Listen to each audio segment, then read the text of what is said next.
Science or Commerce by Aisha Asim. This is it, thought Samreen.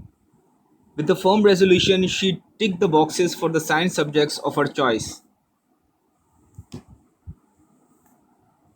biology, chemistry, and physics. She had decided on opting for pre medical. Not that she in any way intended to be a doctor. Ever since the results of her matriculation examination were announced, it had been one big hell for Samreen. Samreen scored a total of 68% in her board examination,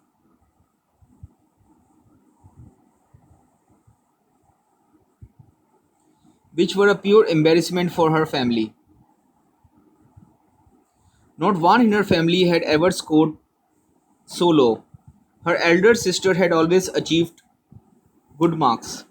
She belonged to one of those families for whom education is their oxygen.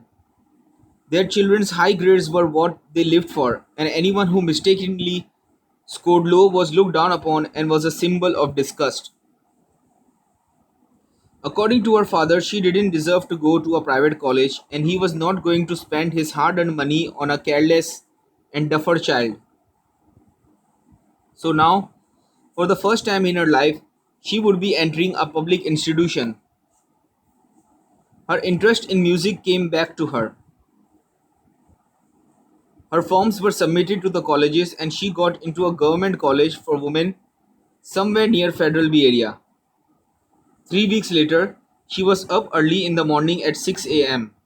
She said her prayers and prayed for a better year and cried a little over what had befallen her. She got ready in her new stark white of stiff college uniform. Her father dropped her at the bus stop. The car ride was full of the expected lecture from her father.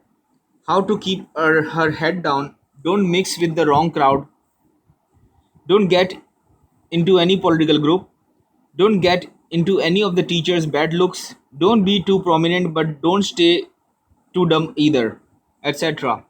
In short, a lot of don'ts and almost no do's.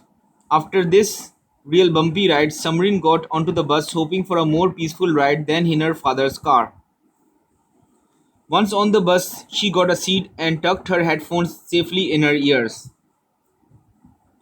She stared out at the morning traffic so she wouldn't have to look at freaky old man staring hungrily at her from the men's compartment.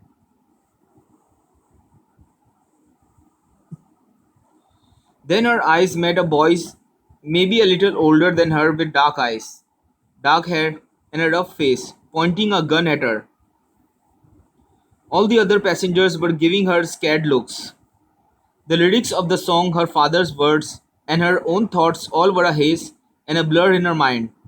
Her father was telling her to keep her head down. She didn't seem to want to. Her hands started working without even her knowing about it.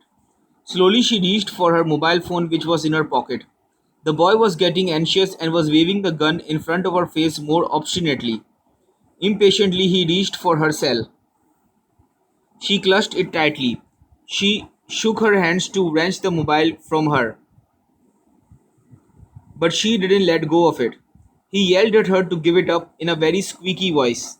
She became more resolute with her father's words pounding in her brain. Keep your head down, the boy shouted. Take this, bitch, and pulled the trigger. There was an ear splitting sound of the gunshot, and then the boy ran from the bus. The bullet pierced her heart. There was the stain of red blood forming on the front of her uniform.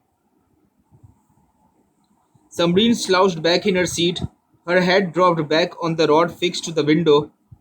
Her headphones were still in her ears, blasting out the words of her favorite song.